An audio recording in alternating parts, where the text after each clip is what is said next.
liberty, and justice for all. Dr. Crenshaw, let's begin the evening with a presentation on the capital component of the budget. So, Dr. Crenshaw, I'll speak to the board just for ease of direction and make sure you can hear me.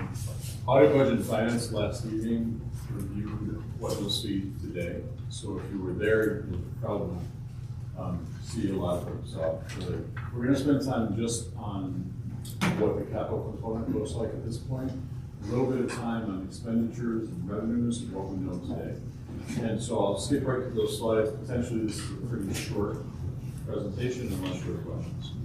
But I would like to reiterate for those who weren't in budget and finance that the governor's run came out pretty recently, as everybody knows, and it looks like the first run of the governor's numbers were not favorable in terms of the foundation aid increase that we had hoped and what we're currently budgeting for.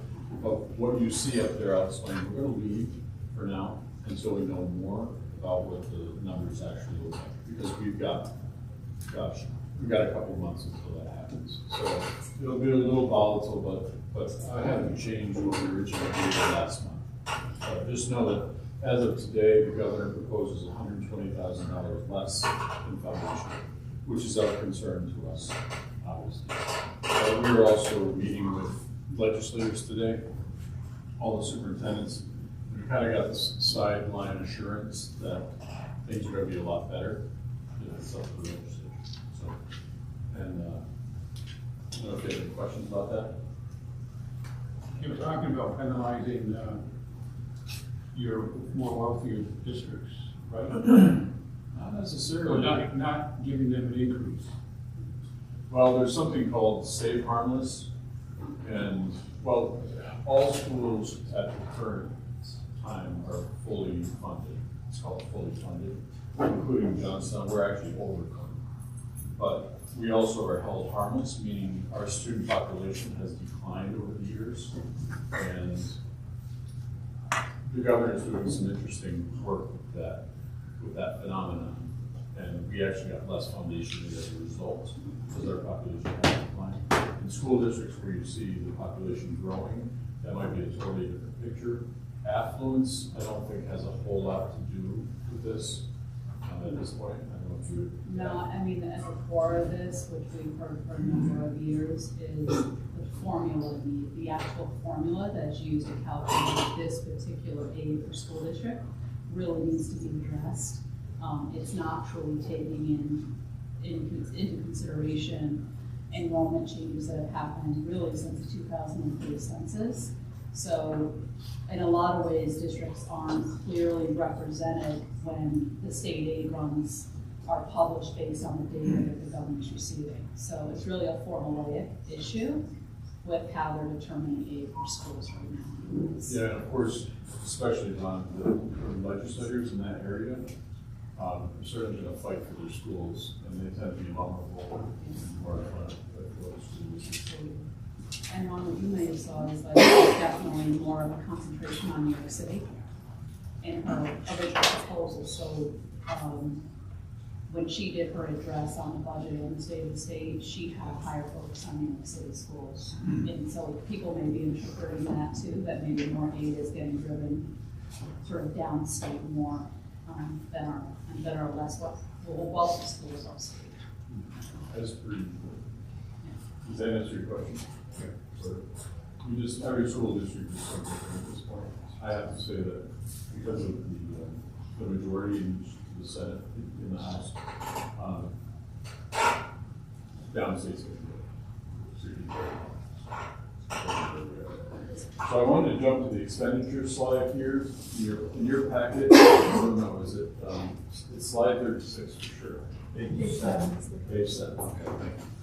So last month we talked about the administrative component of the budget, which did have an increase to the tune of 2.7%. And we talked a little bit about that change and what that meant. Primarily that's salary and benefits. There's nothing really crazy going on. In that particular increase, very modest and very comparative to what it was years prior. Capital is the same story as well. We're looking at similar increase from year to year. I explained that 372,452 is largely due to increases in BOCES, administrative money, BOCES services, but primarily our service staff, our custodians, our nurses, our secretaries, salary and benefits increases. So that's where we are right now. I think next month we will see some information in that program. And of course, that's going to be our biggest effort. And if we jump to revenues for a second, as you can see, there's no change from last month to this month in what we're projecting, especially where you see state aid in yellow. We're still anticipating an increase. And there really should be an increase. I'm not sure if it's going to amount to that $650,000. It could be less, but we will talk about those dynamics as we need to.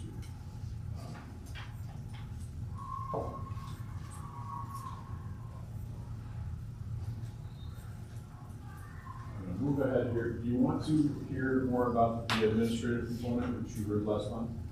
Do you have any desire to? Are there any major changes? No changes. So we're at the capital component of the budget. This is typically around 15% to 20% of our budget, our entire budget.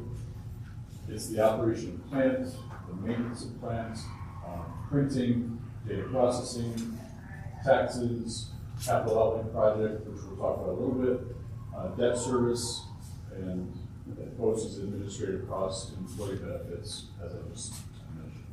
So we're looking at these components of this capital component. Operation of plants, we're looking at an increase that's primarily due to salaries and benefits again, increases. Operation of plant is a lot of our custodians and those associated staff. Maintenance of plant, it's a lot less folks, but a similar percentage increase. These are our skilled workers. For example, our maintenance person, our electrician, plumber, they fall into that category among other things. Central printing services, we don't anticipate an increase. Central data processing. So that's 47. That's really due to allocating that cost across the three components, which we've been doing to the right size where we actually should be expending money. So that's why that decrease there. And then debt service is according to a schedule that we have already seen up to 2031. This should not be news if you're really looking closely at the long range plan. BOCES administrative costs, right now we're looking at anywhere from 3 to 5% increase. We don't have those BOCES numbers yet, so this is our most conservative number today. So we're looking at a 4.53% increase at this point in time. Of course, this will be massaged, especially once we get our BOCES. That will be really helpful. Do you have any questions? Salary and benefits. Right, yeah, but it's just more like a comparison to, like we had that first sheet, you know, where the administrative was only going up a certain percentage. Yes. Right, and you said that was salaries and stuff. Yes. Right, salaries and benefits. Yep. But now you've got this, and it's salaries and benefits as well, but it's like twice the percentage. A lot of what's wrapped up into this, though, is that BOCES, those BOCES costs, we do have an awful lot that we spend with BOCES. Is that different than the BOCES administrative costs you got working out down here? We got BOCES administrative 5%. I'm specifically looking at the operational plan, maintenance plan, as opposed to. Yeah, I don't know. Alicia, do you want to try to speak to that? So- That's a numbers game, so. Sure, and that's too, so all of our BOCES services, depending on where they are, that's another service that's spread across all three components. But what specifically goes to the administrative side of BOCES operations are charged to capital. So every BOCES service has a certain amount of administrative cost to their services, and that's a capital component, so. Right, but I'm just specifically looking at Really good. BOCES administrative is 5% higher, as opposed to the operational plan, maintenance plan, 7%. Yep. And it kind of relate equate that kind of to the admin cost of 8%. That's all, just trying to. Yeah, and so just remember too, this slide can be a little confusing to the front slide because this is a percentage change over last year. So it's not a true side-by-side percentage increase that if we're doing, say, salaries and benefits and salaries and goes at 3 to 5%, that's for those individual line items, but these slides are percentage change over last year. So you see operational plan at 2.122 million, and the draft is at 2.280. That $158,000 is the change year to year. So I understand that. So I'm still trying to get that percentage in relation to, we're saying both of them are benefits. We're not kind of expecting to see them both kind of. So you want to see that So, side by side. What I think you're asking is why are there more benefit costs under the capital component rather than the administrative Thank component? you for clarifying. And it sounds to me like this is simply a matter of numbers. There are more people covered under the benefits framework under the capital component than there is under the administration. But there are other items in the capital component as well, which is, for example, it's not just salary benefits, it's also equipment, contracts, other contractual stuff, our electricity, our telephone, Which is not the administrative portion. which is not the administrative portion. So, and we are looking at the maintenance area even, this is pool and fire systems. There's more in terms of equipment and services and contractual work involved in it, which is totally missing from the administrative.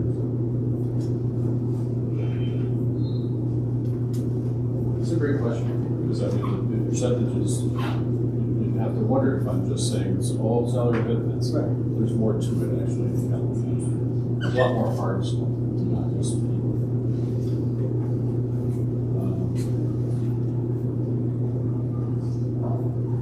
So I go on to explain what are in these, because I think it's important to note here, for example, this is exactly what I was talking about. It's not just the salary benefits, we have overtime here, which we don't typically pay, and even in the administrative portion.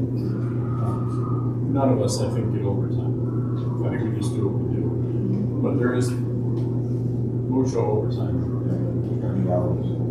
General equipment, other contractual, we're going to talk about that, salary benefits, but also maintenance items. And that's what we're projecting. Central printing services, postage, mailing, data processing, our contractual internet utilities, BOSIS technology through NERIC. That's a huge cost to the district. And refunds on property taxes. Pretty small number in that category. Talk a little bit about the capital outlay projects we'd like to include in this budget this year. Debt service, of course, is the money, the schedule that we set to pay back loans that we've taken on capital projects. It's complicated because it also involves state aid. And there's that BOSI's administrative services. You may or may not realize, but I'll remind you that we can buy BOSI services, we can buy staffing in some cases, we can place our special education students in BOSI's programs. For all of that work and for all those programs and services, there's an actual administrative cost that's split between all the different schools and BOSI's, and that's what that is. That's not necessarily what we're paying BOSI's to place our special ed kids. It's a wholesale administrative cost that BOSI's hands us for the work. I would like to talk a little bit about capital outlay. And as you know, the $100,000 project, we kind of advocate for more than that, because $100,000 is actually tough to spend.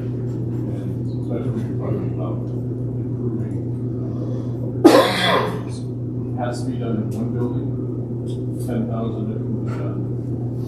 It has to be done inside or outside, inside.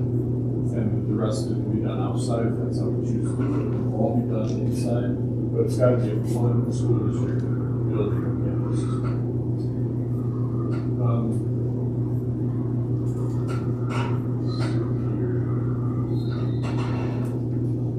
And right now we're actually developing. Right now we're actually developing a capital project. Last night, finance covered a little bit of that. Facilities, we covered a little bit about this building, actually. And we got some flashings down the basement, we're looking at some window wells potentially. This is not my expertise area. Dave, you're gonna laugh. You know, blowing caulk, he's laughing already, but it's. Urethane grout injection. What is it? Urethane grout injection. Urethane grout injections, which helps with the water filtration. This is beyond me, but I trust Dave, and we're still developing that. So facilities, the $100,000 project, we need that somewhat solid by the time we go to the rest with our newsletter. Make sure the public knows in essence what we're doing. That's kind of where we are. It's not any surprise at the moment. We have projected what we don't know yet about negotiations for CSBA, which is a lot of time for that. More to come. Any other questions? All right, thank you, Dr. Crenshaw. Just a quick reminder.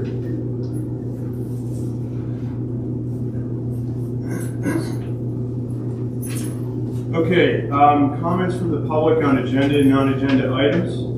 Board of Education welcomes district residents, parents, students, and other people to our meeting. Community involvement at board meetings is encouraged so that we can better understand your views. Please be aware that individual student information or particular personnel issues will not be discussed by this board during public session.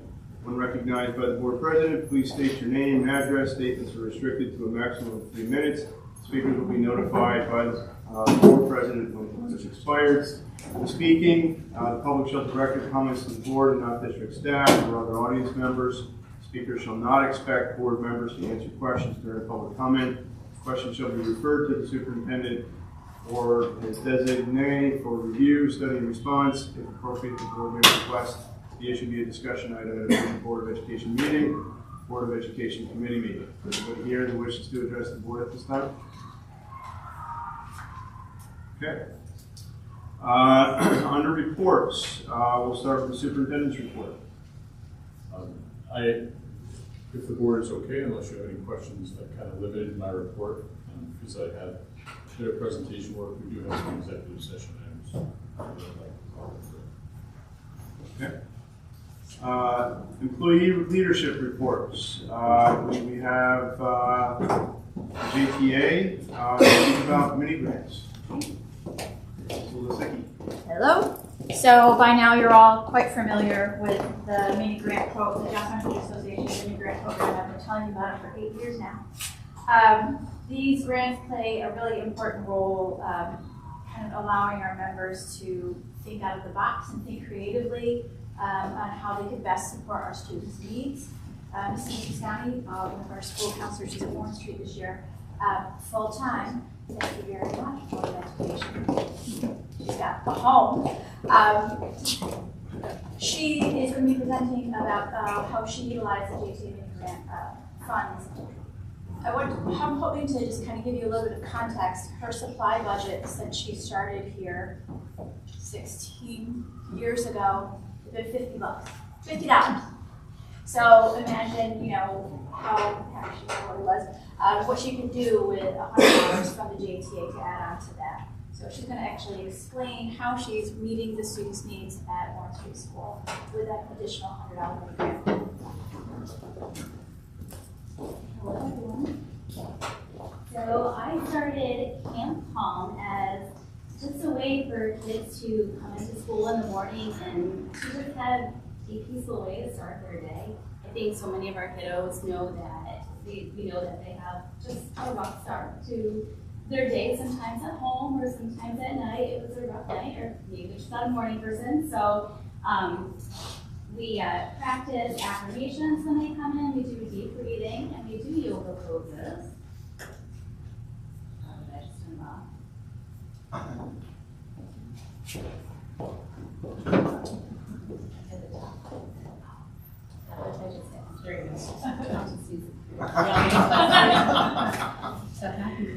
So our first camp started off with just 17 students, and I was really nervous no one would come, so I was pretty excited when I had 17 show up. And I started having it just 2 days a week.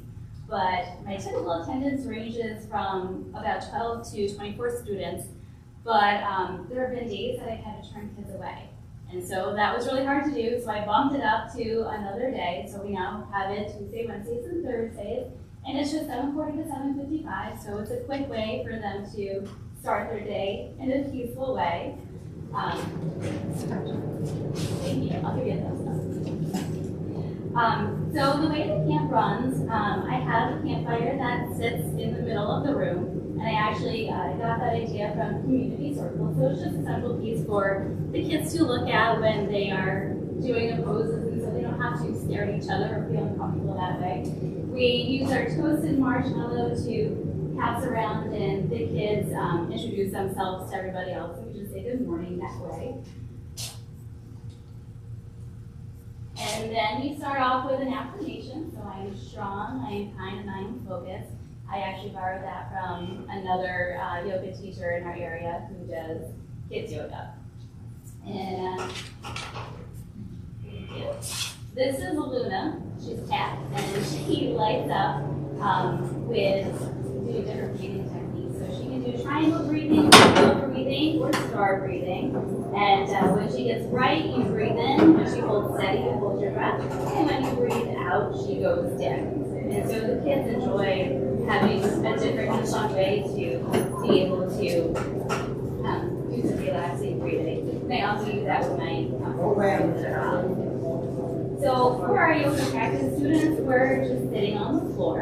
And so it was a little bit slippery. And you can see some of them really liked being able to just be in their socks to do our yoga poses. So it was slippery, and the kids had to really be aware of each other's personal space. Thanks to GJSD, we now have 24 yoga mats, which is pretty exciting. See the kids doing some more poses. So they are no longer slipping all over the place when they're doing their poses. They're not lumping into each other. So I took a poll of students and just had them give me an idea of what they thought of Camp Common. So I feel excited every morning. It makes me wake up. It makes me relax and happy. It makes me feel happy. It makes me feel calm. It gives me something to look forward to. I think it's fun. It makes me happy. I like Camp Calm because it helps me stay calm. I like Camp Calm because it helps me stay relaxed for the day. I like it because we have so much fun doing stuff. It makes me calm and it's kind of helpful. It makes me strong and it makes me focused. So students are definitely enjoying it. So, a little more time, please. There we go.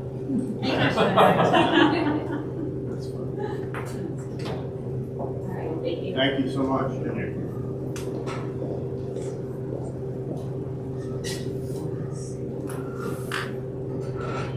Okay. Can everybody hear over the sound of this thing taking off into outer space? Okay, that's good. All right. So we do not have a CSEA report tonight. I do not have a board report. So we do have some committee reports. We'll start with the facilities committee. We met on January 10th, last Wednesday. It was the committee plus our architect, Jim Solinka from Tetra Tech. We spoke initially about the Knox ornamental fencing. There are 3 new sections that have been installed. So if you haven't driven by the Knox main entrance, please do so and check it out. There was $103,000 remaining in the small capital project, and that was enough to cover the fabrication and installation of 33 additional sections. That will leave a little over 111 sections remaining to be installed, excluding fences 3 and 4. There's a diagram that we don't have with us here, but the remaining 111 sections will cost $359,000 and will be procured through a separate capital small project. Under new business, the scope of work recommendations for the 2024-25 capital outlay project, as Dr. Crankshaw just summarized for us, will be primarily located at Knox, having to do with water infiltration, foundation repair, and basement window well repair at Knox. Development of a new small capital project is underway. The project does not exceed $5 million. It'll be funded by reserve and state aid, but will not add any burden to the tax levy. Proposed scope of work ideas so far, the committee may recommend to include would be the remainder of the Knox fence, some district kitchen renovations, one at Pleasant, one at Warren Street, bathroom renovations to address some concerns with regards to dignity, privacy, and safety. Fence installation at the Knox basketball court is consideration. Looking at the possibility of a wayfinding or signage system across the district. Replacement of the Knox scoreboard is on the radar, as is renovation of old classrooms at Warren Street. Some HVAC replacement, reconfiguration of the balconies at Knox, and possibly a swipe card access at each building. None of these are finalized yet. These are all just ideas. I'm sure there will be other ideas for consideration and discussion. Another possibility for consideration is the removal of the fence at Briggs Field. There's some broader discussions about Briggs Field as well. Review of the building condition survey is coming up. We will be targeting review of the condition survey March 6th meeting. It's due to be updated in 2025, and we need to more or less audit the BCS that was done previously to identify and remove scope items already incorporated so that the next round can kind of be started from a fresh footing. Our next meeting is Wednesday, March 6th at 6:30 p.m. Then we have the audit budget and finance report. So we met last night, January 17th. The committee was present. We had a quick update on the RFP for the transportation and RFP for the ESCO contract. The ESCO is proposed for the solar EPC project. Both proposals are due on January 31st. Two companies have expressed interest in the transportation RFP. One company has expressed interest in the ESCO RFP so far. In terms of new business, we had a review of the capital component of the 2024-25 budget. We reviewed the anticipated revenues, the governor's state aid proposal. The state budget process needs to unfold to clarify the state aid picture. Currently holding our own projection for state aid until the budget process is complete. We reviewed the capital component of the budget, all the nuances that Dr. Crankshaw reviewed this evening. Changes are largely due to increases in salary and benefits, but as we clarified, there are other things invested in that as well. And we have a $100,000 capital outlay project on the horizon. We reviewed the correction action response to the Education Stabilization Fund audit. The audit was of the first leg of the CARES Act grant program that was completed last fall.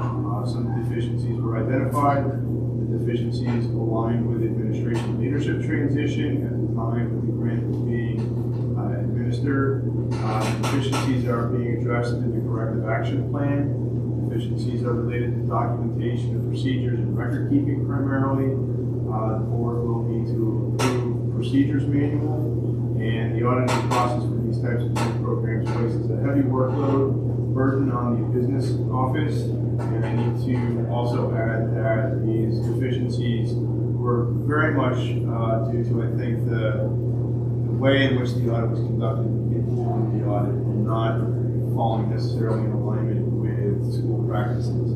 So there's a number of things that we've been pushed to do that maybe fall outside of what would normally be expected. But we recognize their importance and we'll be endeavoring to do that process soon. Review of bids for the 2023-24 capital outlay project did not really happen due to the fact that there was a snafu in the bid submissions and the bids were rejected and the RFP was reissued to be delivered later in the month, right? Oh, February. Review of negotiations and minimum wage increases. We are looking at a minimum wage increase of $15 per hour to $15 per hour. It's expected the wage will increase 50 cents per year thereafter for 2 years. We're evaluating impacts on our bargaining unit negotiations and looking to fix wage compression between new employees and longevity employees, as well as compression between position types. We also had a brief discussion about professional architect and construction management services for capital projects planning and general services. The administration will be recommending continuation of Tetra Tech as the district architect and recommending Turner to perform limited scope of CM services to help with incidental construction planning and budgeting services. Our next meeting will be Wednesday, February 7th at 6:30 p.m. in the district office. Any questions on that? Yes, please. Two things. First of all, there was $108,000 left over. You said 103. Oh. I want to just correct that. Okay. And the other thing is the whole idea about the bid being rejected. The important thing to know, and you're going to be asked to vote on that today, is really because one of the responders to the bid, one of the responders filled out the paperwork incorrectly. So it just it didn't work as seamlessly as we needed to. So our attorney recommended that we reject the bid tonight and go back out for the bid. Thank you. We have a personnel report? I can give it brief. Yeah, sure. Okay. We did have no old business, but new business was really centered around reviewing minimum wage increases and what that means for the district. Reminding folks that the minimum wage is $15 an hour as of January 1st, and that should jump 50 cents a year through 2027 up to $16.80. And because of that, we discussed a little bit about what that means for wage compression, especially for our CSEA folks and even our TAs. We did discuss. We discussed a little bit about wage competitiveness of living wage. We talked briefly because we can't exactly talk in an open public meeting about negotiations, and so we kind of refrained from talking in too much detail about what some of those increases would be. We did talk a little bit about the revisit to the key positions that we hope to maintain for next year. Those still in flux because conversations that were on hold. And you probably remember I put up a list of federally funded positions, and those that we know we want to keep, and those that we know we still have to talk about if we're going to continue asking the board to support those. We selected ABCD award nominees, and the next meeting is April 8th, 2024, advisory meeting. Thank you. We did receive a couple bits of correspondence just for everybody's awareness. We received a letter from State Senator Mark Walsick about his education platform, and we also received a holiday card from Tetra Tech. So, really interesting. Oh, I didn't see that. Oh, no problem. This one maybe makes it a little bit more sense. So this says, Dear Board of Education members, thank you so much for providing the funds for the bus. It was a very comfortable 4 hours, especially on the way back after a long day of meeting people in. We sincerely appreciate your help in furthering our education. From the GJS Apple class and Mr. Sean Russo. So we extend our congratulations to them. Okay, on to our consent agenda. In the effort to expedite the business of the Board of Education, but in no way meant to diminish the importance of each item, consent agenda may be used for the items in this section. Items may be removed from the consent agenda at the request of any one board member. Items not removed will be adopted by general consent without debate. Any removed items may be taken up either immediately after the consent agenda or placed later on the agenda at the discretion of the board. So I'm looking for a motion to approve the following items as consent agenda. Section 5, items A1, 2, 3, 4, 5, 6, 7, 8, 9, and items B and C. So that would take us through to page 3/4 of the way down page 5 of 7 in your agenda. Do I have a motion? Art, do I have a second? Will? Any discussion? All those in favor? Okay. Action items business. We have, we can zoom through this quick. Second reading and adoption of new or revised policies. Looking for a motion to accept the recommendation of the superintendent to adopt the following revised policy effective January 18, 2024, which is revised policy 7460, student voter registration and pre-registration. Mark, motion, second? Ron, any discussion? Just as a reminder, this is really that the district needs to inform any New York State requirements for voter registration to and provide voter registration and pre-registration applications during the school year to students who are of age. We have next winter guard trip to Salem. Oh, I guess that would be helpful. All right, all those in favor, you say thank you. Always a stickler for the rules. Sorry. Winter guard trip to Salem, Massachusetts. I'm looking for a motion to accept the recommendation of the superintendent to approve the winter guard trip to Salem, Massachusetts, leaving February 16th, 2024, returning February 17th, 2024. Make a motion. Mark, second. Art, any discussion? No, you will be performing there. I assume that's the reason for that. Yeah. Any further discussion? All those in favor? Yes. Thank you. Mr. President, Just put some of these into a consent agenda. I'll do that for personnel. I want to kind of read through this rejection. So this is rejection of bids for 2023-24 capital outlay project, removal of oil tanks at Pleasant and Knox. Looking for a motion for, whereas the Greater Johnstown School District, Greater Johnstown School District opened bids on January 11th, 2024 for removal of oil tanks and associated piping at Pleasant Avenue Elementary School and Knox Middle School in connection with the 23-24 capital outlay project, and whereas the school district received base bids and alternate bids and reasonably expects a change in the bid proposal to consolidate the base bid and alternate bid into one combined bid to result in savings to the district and taxpayers of the district, as well as result in a greater bidding pool. And whereas the superintendent of schools has consulted with the school architect and school attorney on options available to the school district, it is hereby resolved that upon the recommendation of the superintendent of schools, the bids for removal of oil tanks and associated piping at Pleasant Avenue Elementary School and Knox Middle School in connection with the 2023-24 capital outlay project opened on January 11, 2024 are hereby rejected in their entirety, and bidders shall be so notified. The superintendent is directed to work with the district architect to rebid the contracts at the appropriate time and in a combined package. So can I get a motion? Well, second? Ron? Any discussion? I do have one question. Will the rebid result in any additional fees to our one team? To do that? Okay.